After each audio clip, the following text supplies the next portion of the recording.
Hello and welcome to another DigiMediaPros.com tutorial. I'm your host, Marcelo Lewin. Today, my guest presenter is Ricardo Silva, the creator of the SugarFX plugins for Final Cut Pro and Adobe Premiere Pro. He also works as an independent freelancer in broadcast graphics using After Effects and Cinema 4D and enjoys being an instructor, sharing ideas, and is also a very talented and creative artist. Ricardo, welcome. Hello, Marcelo. Nice to be here. I'm glad to have you here. You're going to be doing a really cool tutorial today on creating custom animations inside of Final Cut Pro 10, right? That is correct. Before we get started, I had a question for you about that, because why would somebody want to do it there versus, let's say, doing it in After Effects or in Motion and then bringing it into Final Cut? Well, as we all know, Final Cut Pro X is basically an editor's tool.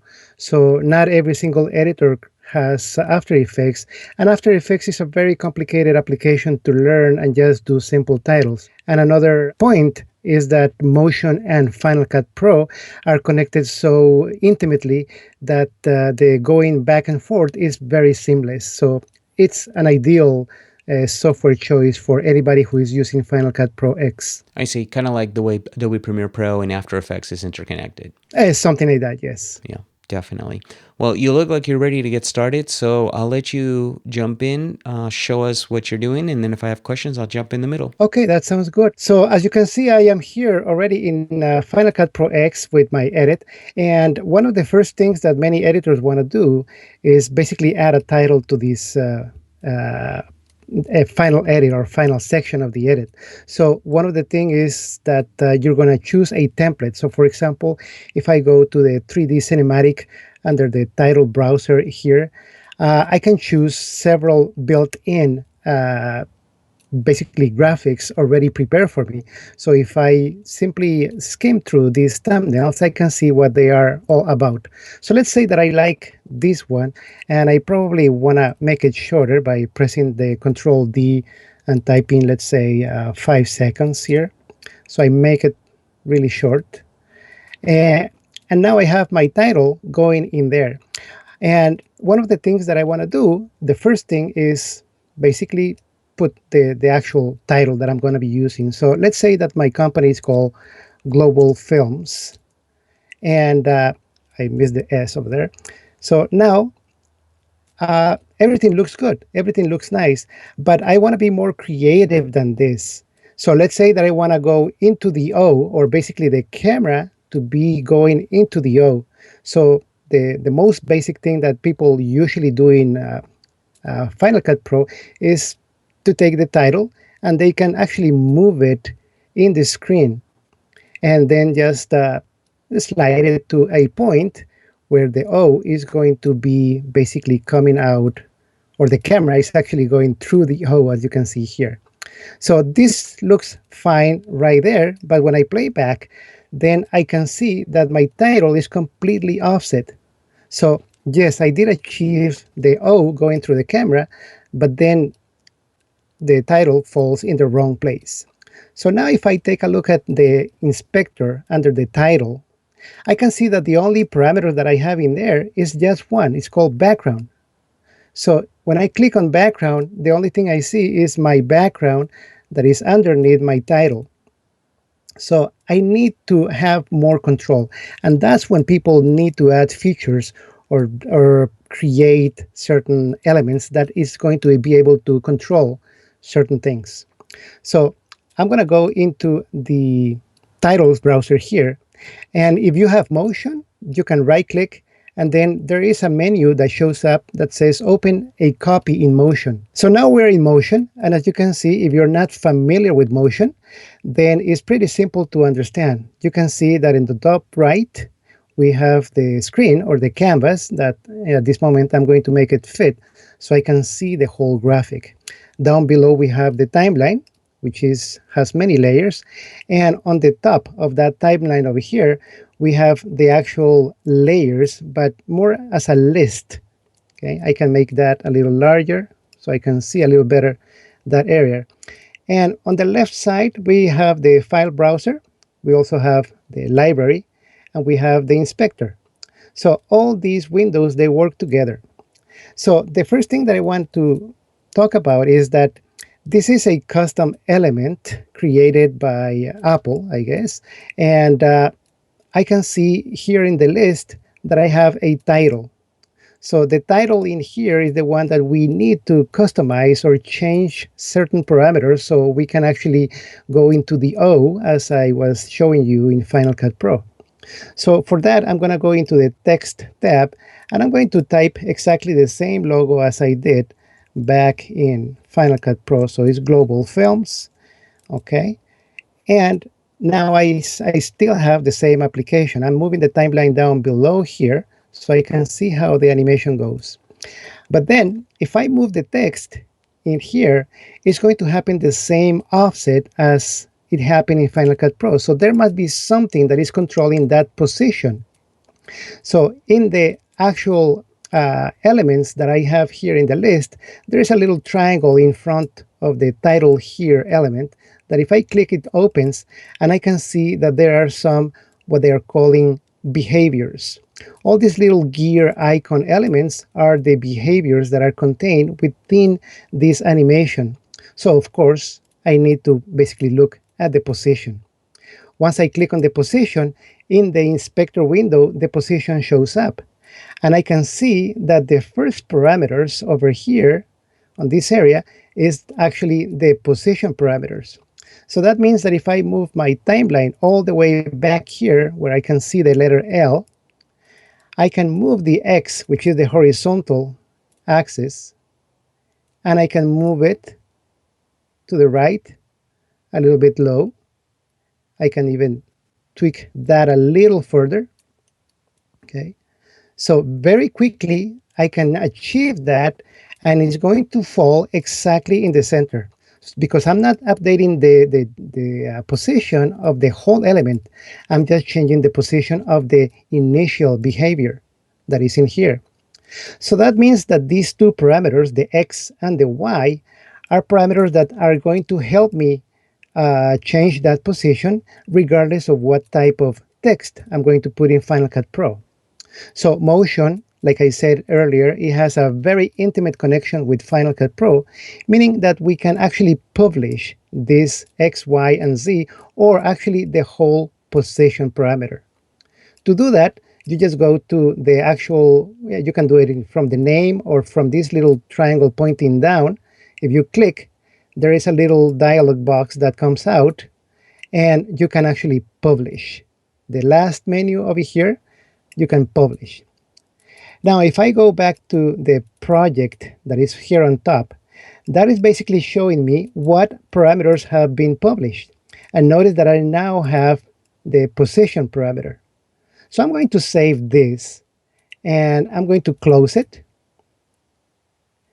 And I'm going to go back to my Final Cut Pro template over here. And now I have here in my title browser an atmosphere copy. That is the copy that I actually was working on. It doesn't edit the original, it edits a new copy. So now I take that copy and I put it on top of the element. Oh, actually, I want to do something else because the setup on this one is wrong. So I'm going to delete the previous element. And I'm just going to bring this one over here, Control D to change the length of it. I'm going to put 6 seconds, and it looks perfectly fine right there. Not only that, let's say that, for example, I change my mind, or I am in the process of creating a title, so I can go to the text, and instead of global films, maybe maybe it says something else, globally, whatever, movies. So now the O changed completely. It's not going through the O, but the nice thing is that under the title inspector here in Final Cut Pro, I can actually move my timeline all the way to the back, and I can easily do exactly the same thing as I did in Motion just a couple of minutes earlier. So I can do exactly the same thing, and I'm just moving that initial behavior. And if I do playback, the O comes out from the camera, and it will fall down perfectly fine in there. So let's say, for example, somebody doesn't have Motion, but you as a Final Cut Pro editor with Motion, you'd make these changes, and then you say, you know what, I think somebody else could use this. Is there a way to share that Atmosphere copy or even sell a whole bunch of templates that way? Is that a possibility? It is a possibility. The only thing is that these built-in templates, as you can see, they have content already there. So that is, I guess, is a copyright content. So you will have to be really careful on using images that are non-copyright, that are your own property, and then you can share them. You can use different delivery methods, either for free, for example, or you can use systems like the one I use is through FX Factory. I actually use Motion to publish many of my templates and filters and try to make them unique. But at the same time, I kind of like deliver them through FX Factory. So I make sure that all the content that goes in there Is is yours. copyright free, Right. or is my own copyright. Exactly. Now, the sharing is done through Motion, not through Final Cut. Exactly. In Motion, you have to have Motion to create this type of changes, this type of templates. Perfect. Yes. All right. Thank you. So we solved a little problem in here, as you can see there. Not only that, if you are not aware, for example, many Final Cut Pro users, they are not aware that they can actually go into the text and select several elements. If this is a 3D title, then you have many options, like, for example, the 3D text to begin with, the depth of this, the font and changes, and you can create single or multiple materials. Also, if you have people who share the presets of these type of appearances, then you can select them here. There are some 3D styles that are built into the application already. And for example, I share some of them using one of my plugins called Fantextic. So if you download the trial version, basically you get this for free that you can use right there really fast. So if you choose the chisel, for example, now you are getting a chisel look for that same text. So that is one thing that you can actually do. And all of those styles you created with Motion, right? And then we're able to share it for Final Cut Pro. Yes, but you can actually create those styles in here, because all the same interface that you see here in Final Cut Pro is exactly the same one for this type of appearance on the text. So I could go to the presets, and as you can see here, you can save the format attributes or save the appearance attributes, or both of them. Okay, so that means that you're going to set the font, the appearance, and everything, or just portions of it. The styles that I give in here basically are changing just the appearance, but not the font. I make sure that your font is intact, so you just use the font that you want. So, they are designed that way. So I think I'm done with this template, and I have everything that I need for this one. But I want to show you a different example, and I'm going to use the next graphical template that I have in here.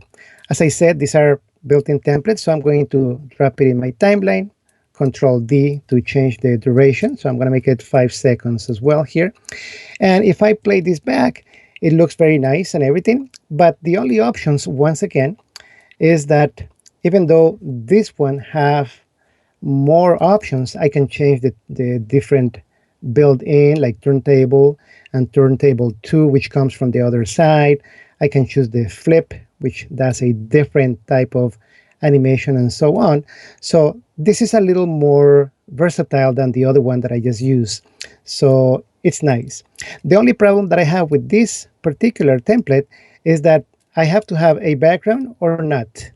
Okay, what about if I want to blend the background with the actual video that I have underneath? So there are no options for that.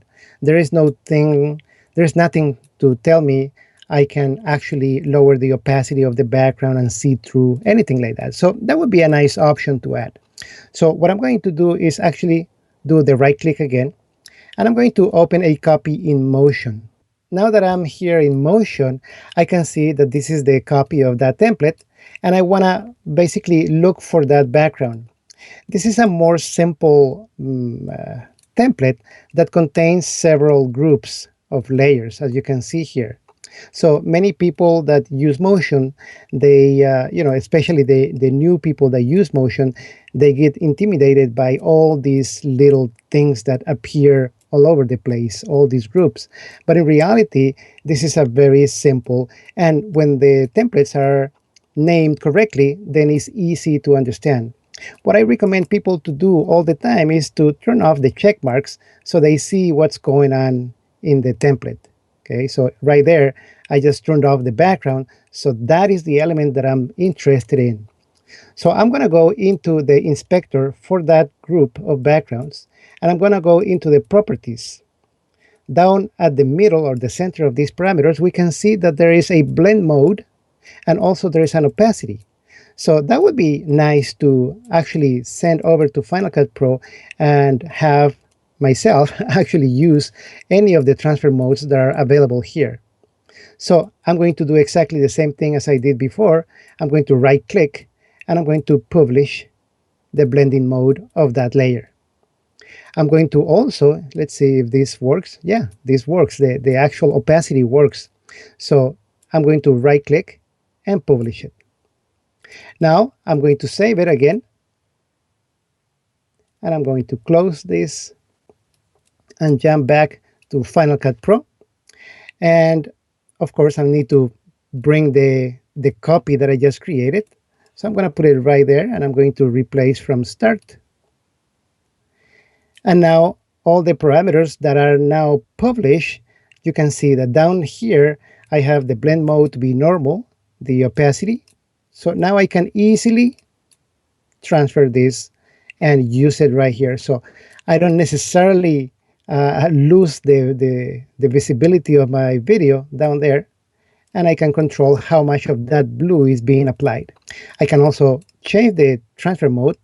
So for example, I can do a subtract and change the opacity and so on. Now, can you keyframe these as well within Final Cut? And then number two, are all the parameters in Motion publishable? Most of them are publishable, yes, most of them. There are some, very few that are not, but yes, that's the answer to your second question.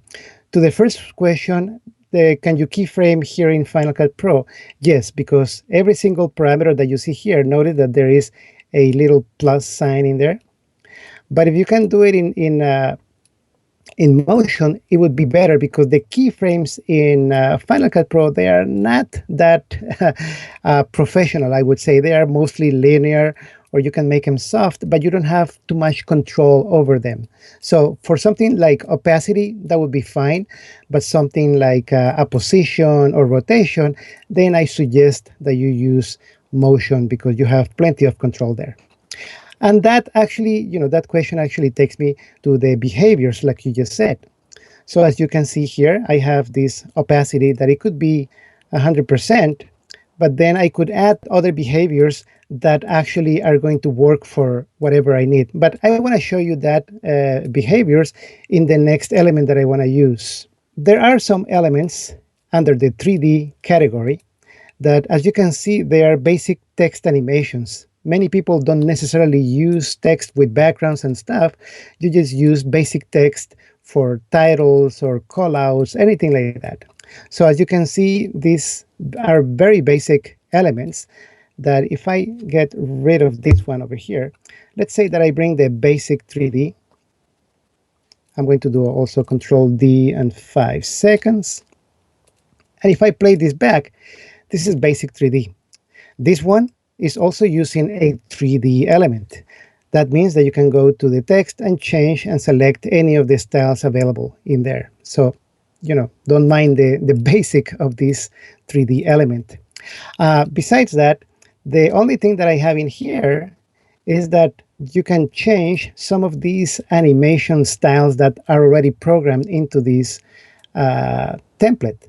So for example, if I say squeeze out, I get something that looks like a rotation. Basically, it's a squeezing of the text, but it's a squeeze in and then squeeze out.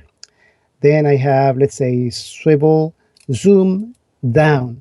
So basically, it's swiveling, it's doing the swivel, it's zooming down, and then it goes away the same way.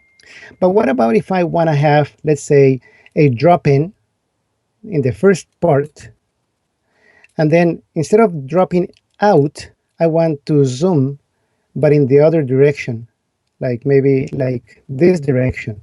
So there is no way that I can actually combine the animation styles in here unless I do tricks of precompositions or, all those little tricks that editors do all the time. But it would be nice to have a menu in here that I can actually use the, let's say, like I said, the drop in and then the zoom out at the same time in the same animation.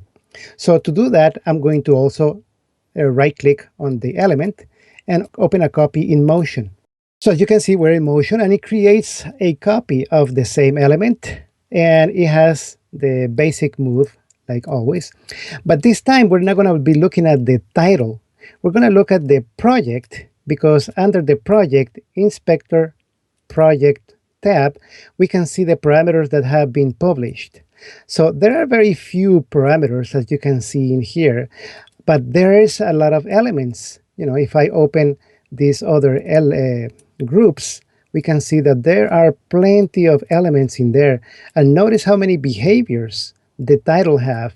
So I don't know exactly where this animation style is coming from. So I'm going to click on this little triangle and I'm going to go into reveal original parameter.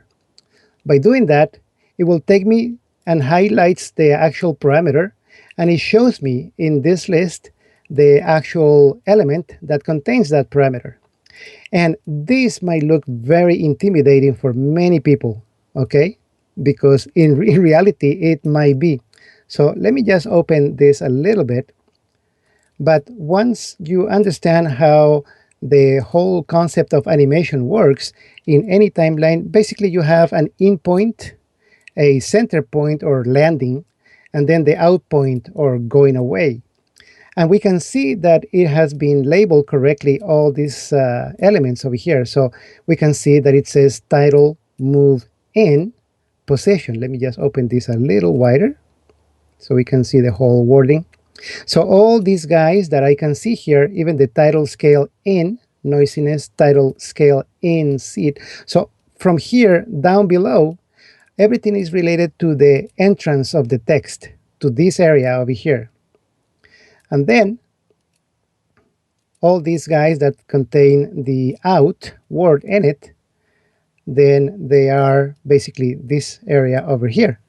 So understanding that, we are actually going to go to the drop in. Okay, so with the drop in, we can see that basically I have the text dropping in, but I don't want it to drop out.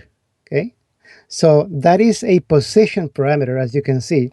So I want to go into the out of the position. So if I look very closely, I can see that title move out is using the y-axis to be 1100.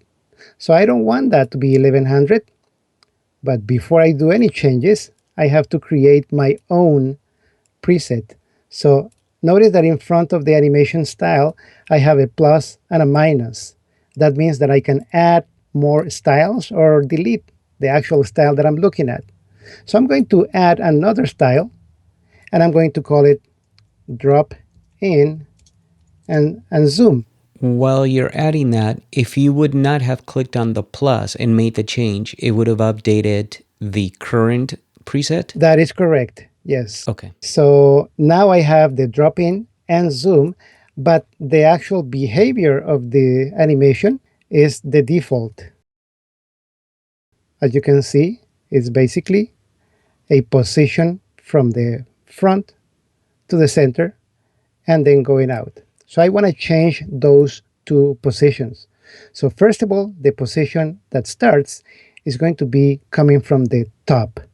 So I go to the in position. The z-axis is the one that is moving into or forward into the camera. So I'm going to type 0 for that. On the y-axis, which is the vertical axis, I'm going to move that all the way up until I don't see the text. And in here it says 1030. I'm going to make sure that it's all the way out, so I'm going to type 1100. So I can have the drop in, as you can see there. But I still have the zoom out in the opposite direction. So that means that I'm going to go into the position out or the move out position. And I'm going to use the z-axis, but in the positive value. So if I go, let's say over here, and let's say I'm going to put 1100 as a positive. So notice how it comes into the camera. So very quickly, I was able to change something that was very complicated. I can see that this is very complicated even for me to understand. And I don't know how this is linked to all the text inside there, but I was able to create my own preset. You made it pretty simple there because the way you made it very simple to understand: in, midpoint, out, right? And then you look at the left side for behaviors and it's basically in and out, right? Right. So the midpoint is decided by motion, it sounds like, and it's always going to be in the middle. In that the middle is will depend on the length of the clip, I'm assuming. Yeah, well, actually, the middle, if I want to go deeper into it, let's go a little deeper into it. If I look at the title, in the title, I have all these, like I said, behaviors. And they have this little gear icon with a letter T in it. Okay, so I can see that there is a move in over here. And when I move my time slider over here, now the move all the out elements highlight.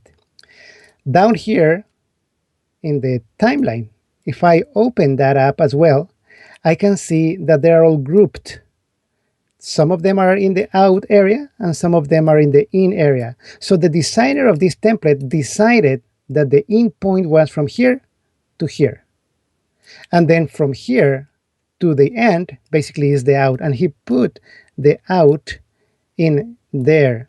So all these little behaviors, if I select the move out, I can see that this is the behavior. That's how they are controlling how this is moving. And this is linked by looking at these little kind of like stamps or joysticks. Oh yeah, they are joysticks. They are basically linked to that element over there. Okay, that makes sense. So if we wanted to have the basic 3D hold a bit longer, we would extend to the right the in point of the out. Yeah, the important thing to understand in here is that these markers, they basically tell the template that basically this is the built-in option up to here. This area that is basically standing still, they can be enlarged or stretched in Final Cut Pro for how many seconds. You can actually do this in here to control that this is going to be 30, 40, whatever frames are in here, like 45 or something like that. Okay, and then from the frame 62 to 110, that's your end. So if I park my mouse in here, notice that it says built-in optional. That means that in Final Cut Pro, you can select to use this built-in or not. And if you right-click and edit the marker, you can change that to mandatory built-in mandatory up here, meaning that regardless what you do in Final Cut Pro, you will always have this section being animated. Okay, so optional is nice because that means that the editor has some say on how the animation is going to perform. So I hope that was a little clear. Definitely very clear, yeah. So now that I make the change and I leave that preset basically in there as the default, okay, now I can actually save and close my element. And once again, I need to have the basic 3D copy be applied there and replace from start. So now when I look at this element, I will have the drop in over here, the drop in and zoom, and the zoom.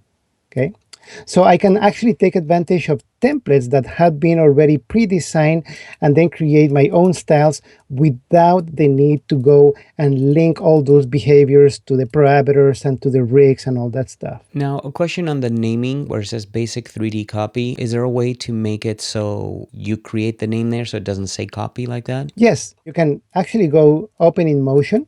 Then it's very simple. In here, you can press the Command key and press the title bar of the file, and then you will see the path. So if I go to the basic 3D copy, in here I can change this to the title that I want. And of course, you got to put the title in here the same as the title of the folder, so they will show up correctly in Final Cut Pro. But then you will have to restart the application, and then all the changes will be made. Another way to create this basic 3D a little more customized is by going to File and Save As, and I can say Custom 3D, for example, and I can put it into any new category. For example, I can say my own creations, okay, and it's going to create that category, and I'm going to publish. So once I get out of here, and if I go back to Final Cut Pro, then I can look for my own creations, which probably is down here. And now it says Custom 3D, and basically the same exact template.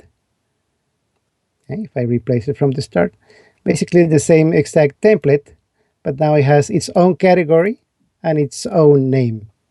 One other trick that I wanted to show you is that I can go to previous templates that I have in here, the cinematic, and let's say that I am working on this, going back to this particular graphical copy. And if I want to create a specific look for the TV show or for the program that I'm working on, I can actually create this title to be a very versatile, in the sense that I can create different presets very quickly here in Final Cut Pro. But that requires doing something a little technical in a way.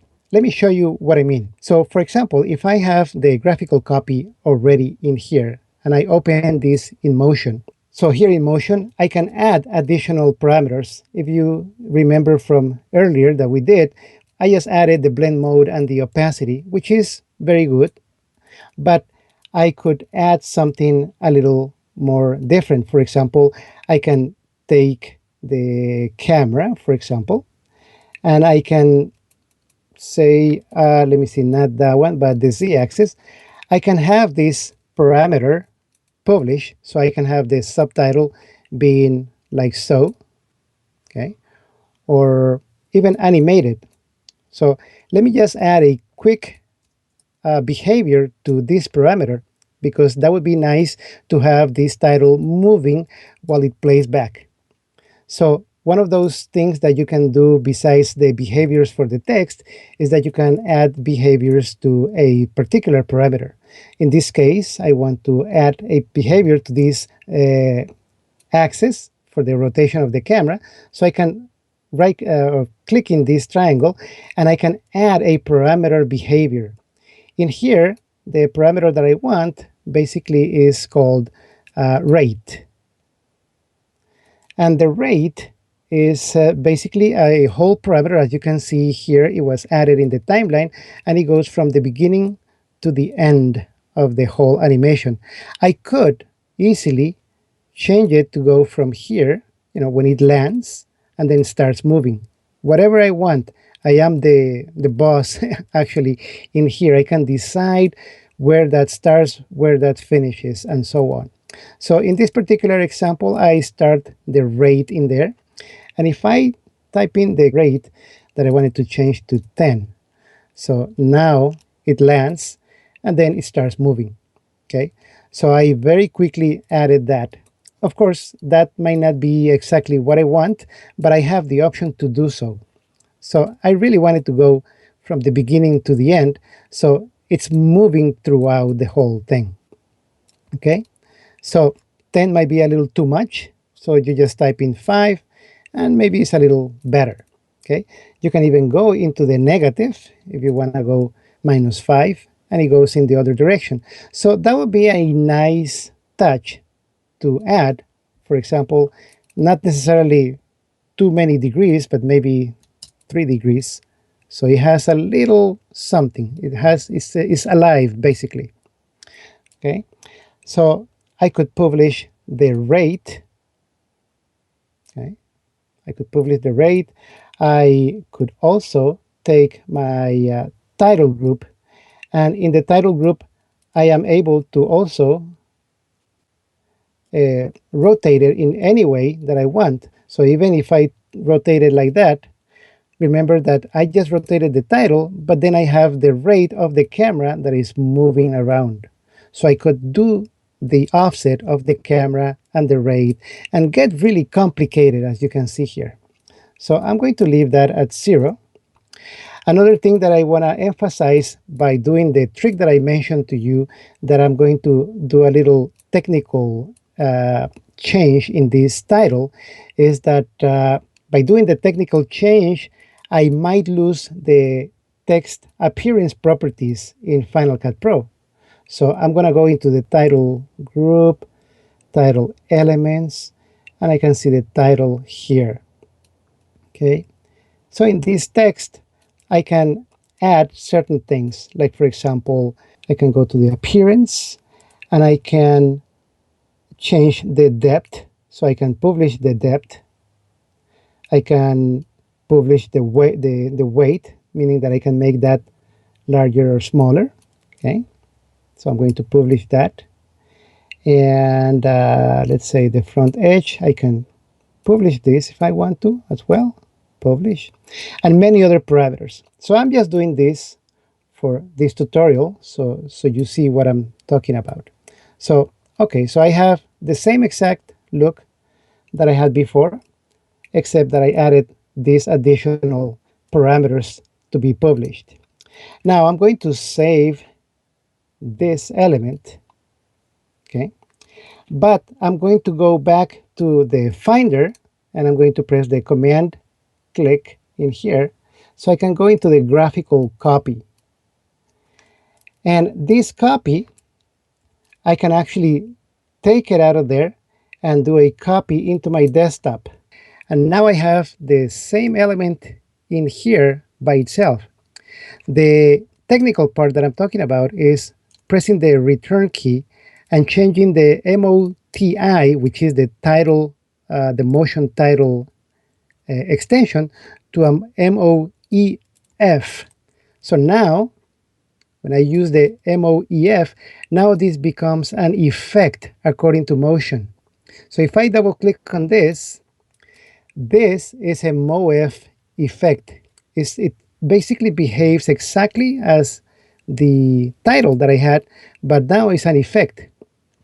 So now I can go to File, Save As, and I can call this blue title, and I can use a new category, my own effects, create, and now I can publish. Now the beauty of this, we went through all this trouble just to get to Final Cut Pro, and then instead of using a title, I'm going to basically apply this as an effect. So let's say I want to apply the effect to this clip over here.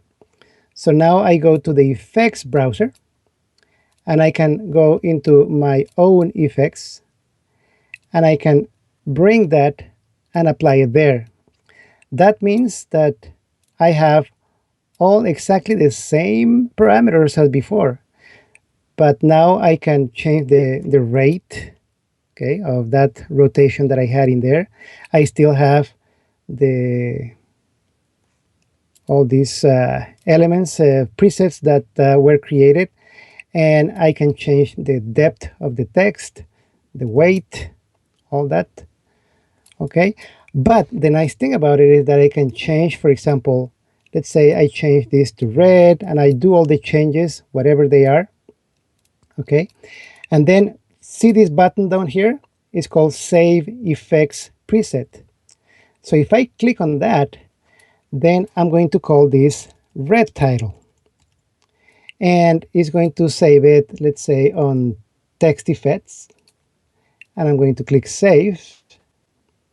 And within Final Cut Pro, I can look at the text effects, which are somewhere in here. And now I have the red title in there. So that means that if I go to the beginning here, and I bring that title effect over here, it's going to have exactly the same properties as I had before. So I don't need to change that. So this is good for places that, like I said, you already have the look already prepared, set for the show or for the program that you're working on. So you just create different variations. I could go ahead and select this same one over here, increase the rate, maybe lower the depth, lower the weight, change the color to a green, something like that. Maybe even change some other parameters like the scale, length, title opacity, many little things. Okay, and then save the effects preset. And now I'm going to call this green title, and it's going to be saved in text effects, save. And now I have green title here, red title here. So I can start creating my own little library of effects, but actually using a title. And like I said earlier, this is only when you already have the text set up, because there are no text parameters that you can access when you convert a title to an effect. If you want to change the type appearance, you have to go into the actual, let's see, I need to go to the original, okay, which is my own effects, title here, open in motion, and then in here, I can go into the title elements, title here, inspector, and then I have all the properties of the text. So I would make the changes here, and they will be reflected in all those presets that I already have saved in Final Cut Pro. So I think that's it, Marcelo. Well, Ricardo, thank you so much. That was a really extensive tutorial, very useful.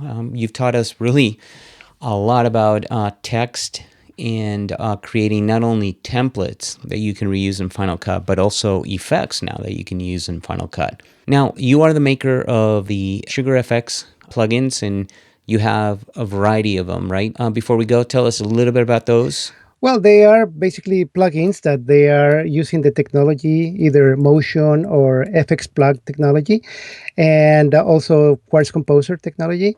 And they range in a variety of plugins. Some of them are text elements or animation elements, like I have Animo, I have Fantextic, and so on, or templates that actually do, they kind of like have a coherent theme for anybody. But yeah, most of my plugins, they are, I think they're very useful as text animation or effects that for different templates and for users who want to enhance their projects. So if people want to learn more about them, when can they get them? They can actually go to my website at SugarFX.tv, and they'll see a range of plugins that they work for After Effects and Premiere as well. And that's where they can get a hold of you too if they want to? Yes, of course, or they can write me at ricardo@sugarfx.tv. Perfect. Well, Ricardo, thank you so much. And to the rest of you, please check out more of our tutorials, videos, podcasts, and articles at digimediapros.com. So until the next tutorial, I'm Marcelo Lewin. Cheers, everyone.